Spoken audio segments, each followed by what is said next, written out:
नमस्कार। मैं स्वामी ओम प्रकाश और आज इस वीडियो में हम बात करेंगे लाइफ एनर्जी के बारे में। जी हाँ, लाइफ एनर्जी हिंदी में कहें तो जीवन की ऊर्जा।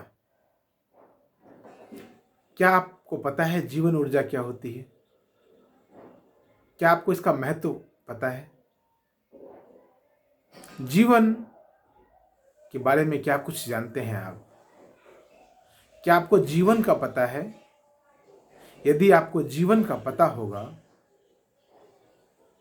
तो आप जीवन से संबंधित या जीवन को चलाने वाली जो ऊर्जा है उसके बारे में भी आप जान सकते हैं। यदि आप जीवन के महत्व को समझ जाएं या समझने लग जाएं तो जीवन को चलाने वाली, जीवन को गति देने वाली ऊर्जा के बारे में भी आप समझ सकते हैं, जान सकते हैं। तो आइए हम पहले आज जीवन के बारे में बात करते हैं। जीवन क्या है? यह शरीर जीवन है, ये आंखें जीवन है, यह मुंह जीवन है, यह दोनों हाथ जीवन है, पैर जीवन है, जिह्वा, नाक, कान, पांचों ज्ञानेंद्रियां, पांचों कर्मेंद्रियां, क्या यही जीवन है? क्या इनका समावेश जीवन है? क्या इनका समन्वय जीवन है? या जीवन क्या है? तो कहूं सब कुछ को मिला दिया जाए तो जीवन है। शरीर के संबंध में हम जानते हैं कि पंच तत्वों से, पंच महाभूतों से हमारा शरीर निर्मित हुआ है। लेकिन शरीर और जीवन तब भी अलग अलग बात है, दो बात है। शरीर एक बात है और जीवन दूसरी बात है। शरीर के भीतर जीवन है, जीवन निकल जाता है। शरीर तो तब भी रहता है जब जीवन शरीर से मुक्त हो जाता है, शरीर तब भी बचा रहता है। जीवन शरीर से भी भिन्न स्थिति है और जीवन को चलाने वाली जो ऊर्जा है उसका नाम है जीवन ऊर्जा, लाइफ एनर्जी। तो आखिर कौन सी ऊर्जा है जो जीवन को चलाती है? कौन सी ऊर्जा है जो जीवन में आ जाती है तो जीवन चलने लगता है और जीवन से चली जाती है तो जीवन नष्ट हो जाता है? कौन सी ऊर्जा है जो बचपन में तो बहुत ज्यादा होता है, युवावस्था में उसका प्रस्फुटन होने लगता है, हो जाता है, बुढ़ापा आते आते वही ऊर्जा क्षीण होने लगती है? कौन सी ऊर्जा है वो? शरीर की ऊर्जा है वो या जीवन की ऊर्जा है वो? ये शरीर की ऊर्जा तो एक उम्र के साथ बढ़ती है और एक उम्र के साथ घटती चली जाती है। लेकिन जीवन की जो ऊर्जा है वह हमेशा भरी होती है। बुढ़ापे में भी ध्यानी के शरीर में जो जीवन ऊर्जा होती है वो बहुत घनिष्ठ होती है, बहुत प्रगाढ़ होती है, बहुत शिद्दत से, बहुत समृद्ध होती है। लेकिन बुढ़ापे की स्थिति में, बुढ़ापे की अवस्था में शरीर की ऊर्जा बहुत क्षीण हो जाती है, बहुत कम हो जाती है, नहीं के बराबर रह जाती है। मैं अपनी बात को दोहराता हूं, बुढ़ापे की अवस्था में भी जीवन ऊर्जा बहुत होती है, बहुत मजबूत होती है। लेकिन बुढ़ापे की अवस्था में भी शरीर की ऊर्जा नगण्य होती है, बहुत लीन एंड थिन होती, बहुत कमजोर होती है। तो शरीर की ऊर्जा अलग है और जीवन की ऊर्जा अलग है। जीवन अलग है और जीवन ऊर्जा अलग है। जीवन अलग है और शरीर अलग है। तो जीवन को समझने के लिए आपको जीवन के भीतर देखना होता है। हाथ, आंख, कान, नाक, मुंह, जीभ, त्वचा, ज्ञानेंद्रियां, कर्मेंद्रियों के भीतर उतरना पड़ता है, तब हम जीवन को समझने लगते हैं। और जब हम इन सबों के नीचे उतरकर, भीतर उतरकर जब हम जीवन को समझने लगते हैं, तब कहीं ना कहीं हम जीवन ऊर्जा को भी, जीवन को चलाने वाली ऊर्जा के बारे में भी जानने लग जाते हैं। तो सिर्फ वीडियो के माध्यम से, तो सिर्फ बोलकर मैं कैसे आपको बतला सकता हूं? तो मैं आपसे कहता हूँ कि बोलकर आप जो मैं कह रहा हूँ आप उसको सुने, और उसको सुनने भर से नहीं होगा, नहीं समझ पाएंगे। आप कहेंगे मैं तो बहुत बुद्धिमान व्यक्ति हूँ, मैं तो बहुत प्रतिभावान व्यक्ति हूँ, मैं तो आराम से समझ जाऊंगा, ये कौन सी बड़ी बात है। सामान्य भाषा का आप इस्तेमाल कर रहे हैं, सामान्य सामान्य सी बातें समझ गया। इतना आसान नहीं है समझना। जीवन को समझना इतना आसान नहीं है। जीवन को समझना बहुत मुश्किल बात है। जीवन को समझना यानी स्वयं को समझना। जीवन को समझना यानी आत्मा को समझना, यानी आत्मज्ञान को प्राप्त कर लेना। और आत्मा को समझना यानी आत्मा को चलाने वाली ऊर्जा को के बारे में समझना, यानी जीवन ऊर्जा के बारे में समझना। बचपन में जब हमारा जीवन होता है, हमारा जीवन, हमारा शरीर जब बचपन में होता है, तब हमारे भीतर कितनी प्रगाढ़ ऊर्जा होती है, ऊर्जा की घनिष्ठता होती है।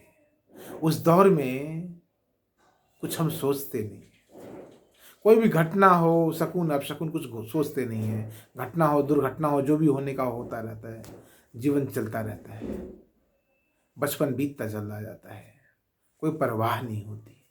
वो जीवन की ऊर्जा इतनी सघन होती है, इतनी ज्यादा घनिष्ठ होती है कि शरीर को कोई रोग जल्दी लग नहीं पाता है। युवावस्था में वो ऊर्जा और भी प्रगाढ़ होने लगती है, और भी मैच्योर होने लगती है, और भी समृद्ध होने लगती है। वो वही बुढ़ापे में आकर के क्षीण होने लगती है। वो जीवन की ऊर्जा ही है जो शरीर की ऊर्जा के माध्यम से हमें समझ में आती है। सामान्य मनुष्य शरीर को समझता है। सामान्य चेतना का व्यक्ति, सामान्य कॉन्शियसनेस का व्यक्ति सामान्य चीजों को समझता है। कम बुद्धि वाला व्यक्ति शरीर को समझता है, और शरीर के माध्यम से ही वो जीवन को समझने का प्रयास करता है। बहुत प्रतिभावान व्यक्ति, बहुत आत्मावान व्यक्ति, बहुत ज्ञानवान व्यक्ति, बहुत विवेकवान व्यक्ति जीवन को समझने का प्रयास करता है, और जीवन को समझकर जीवन की ऊर्जा को समझने लग जाता है। जीवन की ऊर्जा को मैं शरीर के माध्यम से आपको समझाना चाहता हूं इस वीडियो में, और वो ये कि शरीर जब आपका बचपन में होता है, शरीर जब आपका युवावस्था में होता है, जवानी में होता है, और शरीर जब आपको बुढ़ापे में होता है, तो क्या क्या घटता है आपको पता है, होगा, आपको अनुभव में होगा।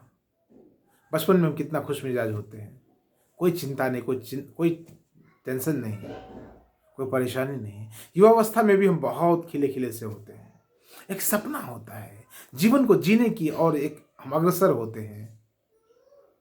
बुढ़ापा आते आते हमारा जीवन रुक सा जाता है, दूर तक देखना हम छोड़ देते हैं, दोस्ती यारी निभाना कम कर देते हैं, परिवार में कोई रस नहीं रह जाता, पत्नियों में कोई रस नहीं रह जाता, बच्चे में कोई ज्यादा रस नहीं रहता, जीवन में कोई रस नहीं रह जाता है।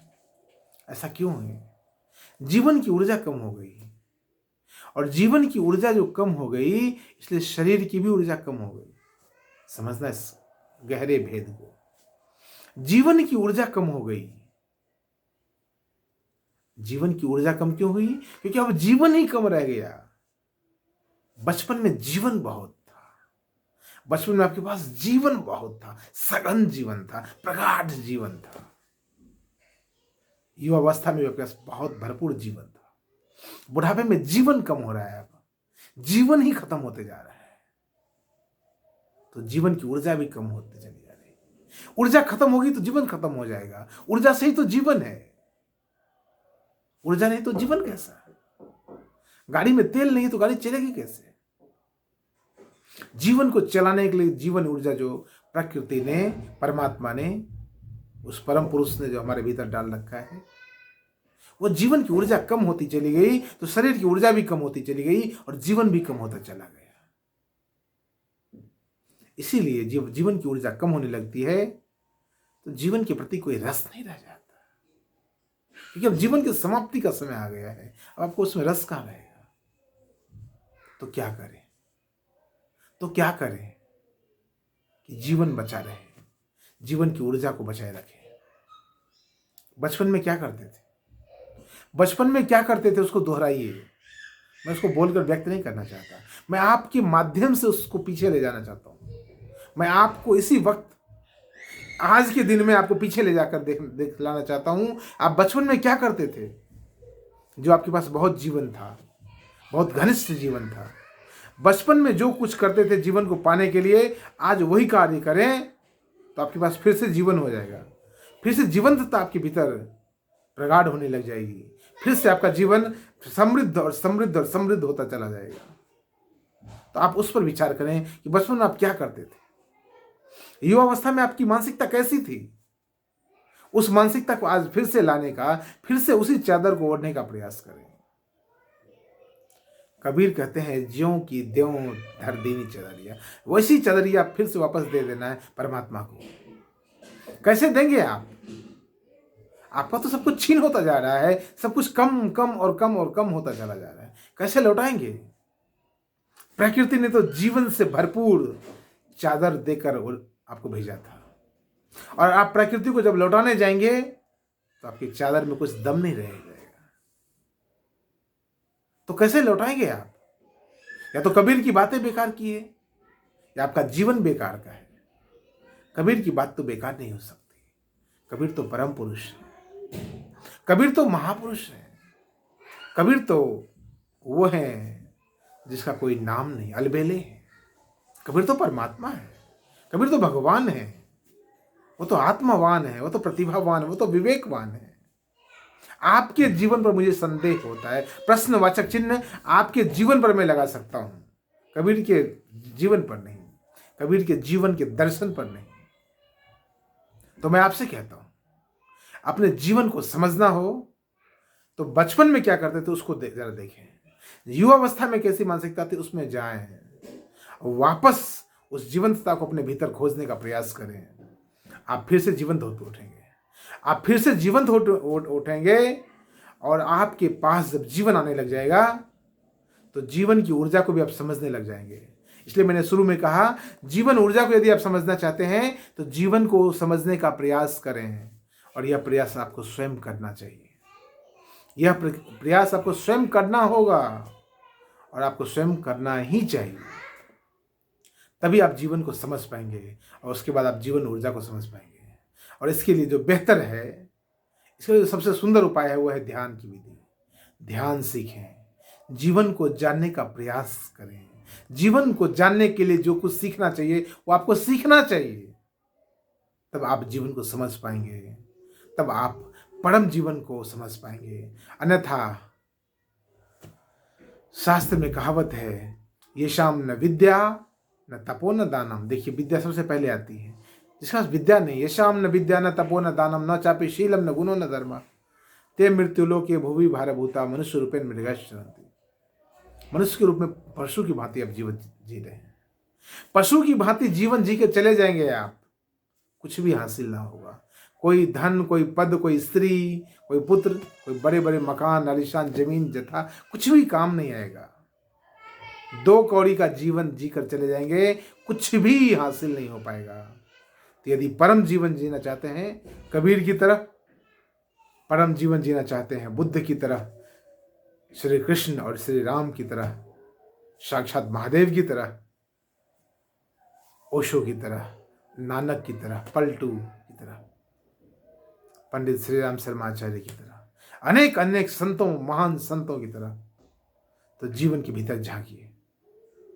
हरिओम तत्सत।